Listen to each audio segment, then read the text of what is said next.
Tumalas ng lalaki. Talagang ganyan naman ako. Matiga. Nagmano sa kanyang mama. Hindi mo siya dating ganyan, di ko siya gusto. Mahal ko ang anak niya. Ayaw ko kung siyang mawala. Give her this. Bata ko. Kung talagang mahal ko na. Babalik. Hindi mo nang umahal ang pamilya mo. Ba't mo kayo bumalik sa kanya? May mga kagay na malaki. Kung basta na kanya. Yan.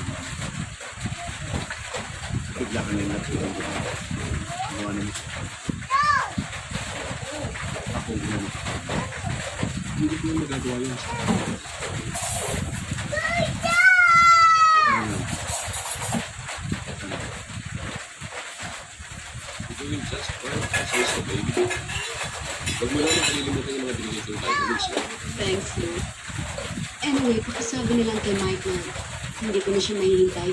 Kailangan makabalik na ako sa job site sa bago kong project. Nasa